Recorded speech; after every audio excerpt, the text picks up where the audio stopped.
Subscribe करते वक्त bell icon को जरूर प्रेस करें जिससे लेटेस्ट एजुकेशनल वीडियोस का नोटिफिकेशन आपको मिलता रहे। डायरेक्ट टैक्सेस कॉन्सेप्ट से पहले डेफिनेशन को रीड करते हैं। Direct taxes as the name suggests are taxes that are directly paid to the government by the tax pair.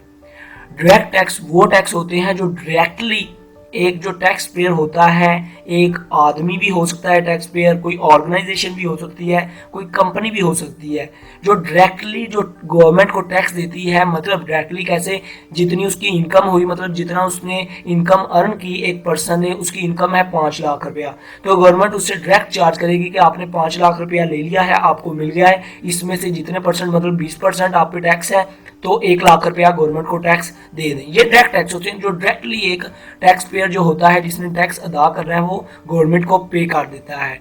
इसमें मोस्टली जो है income tax, corporation tax, wealth tax. Wealth tax का मतलब जो उसकी मालो दौलत है एक कंपनी की, एक ऑर्गेनाइजेशन की, तो उस पर जो टैक्स लगता है उसकी सेल्स पे, या उसने अभी सेल्स बाहर के मुल्क बेचनी है तो उस पे ऊपर वो टैक्स पे करेगा।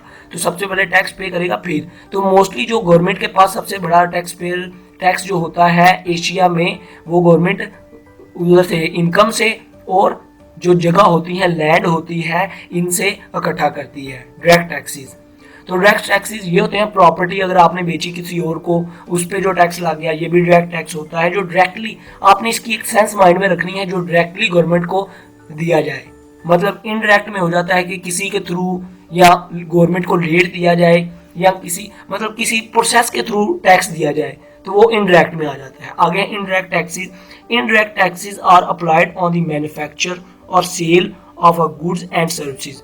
मोस्टली जो इनडायरेक्ट टैक्सेस होता है वो किसी गुड्स की सेल पर और सर्विसेज पर लगता है। जैसे फॉर एग्जांपल, आपको एग्जांपल देता हूँ, आप एक मोबाइल में इंटरनेट सर्विस इस्तेमाल कर रहे हैं, जब आप बैलेंस करवाते हैं, अपने मोबाइल में कार्ड लोड करते हैं, तो उस पर आपको टैक्स पे करना होता है। वो जो टैक्स होता है वो इनडायरेक्ट होता है। इनडायरेक्ट कैसे, वो आपने टैक्स पे किया, वो पहले कंपनी के पास भी गया, फिर कंपनी ने आगे से गवर्नमेंट को दिया, तो ये इनडायरेक्ट फॉर्म में आ जाता है। या आपने दुकान से कोई चीज खरीदी, चीनी खरीदी, आटा खरीदा या कोई पत्ती खरीदी, तो उस पे भी आपको टैक्स पे करना होता है। उस पे कुछ परसेंट टैक्स होता है, उस टैक्स के बाद टैक्स भी इंक्लूड होता है, सेल टैक्स भी होता है, वो सारे टैक्स इंक्लूड होते हैं। उसके बाद उसकी एक प्राइस सेट की जाती है। मतलब 30 रुपये उस पर कॉस्ट आई है, गवर्नमेंट कहती है 10 रुपये टैक्स लगेगा, 40 रुपये होगी, तो जिसने बनाई है वो कहेगा 10 रुपये मैंने प्रॉफिट अर्न करना है, 50 रुपये होगी, जो बेच रहा है वो कहता है मैं 5 रुपये मैं अपना मुनाफा रखना चाहता हूँ,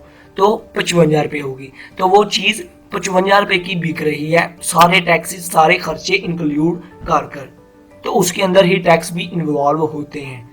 तो इनडायरेक्ट टैक्सेस मैंने आपको एग्जांपल दी, जैसे आप किसी दुकान पर जाते हैं, उधर से कोई भी आटा, चीनी, घी या कोई पत्ती खरीदते हैं, वो खरीद के लाते हैं, उस पर भी आप टैक्स पे कर रहे होते हैं। कुछ लोगों को तो पता ही नहीं होता वो उस पर टैक्स पे कर रहे हैं या नहीं, कुछ लोगों को ये भी नहीं पता होता टैक्स होता क्या है, तो उसके ऊपर गवर्नमेंट को टैक्स पे कर रहे होते हैं। टैक्स जो होता है मोस्टली गवर्नमेंट का एक रेवेन्यू होता है, एक हमारी जो गवर्नमेंट होती है उसका एक रेवेन्यू होता है, उसका एक प्रॉफिट होता है जिसके थ्रू उसने मुल्क को चलाना होता है।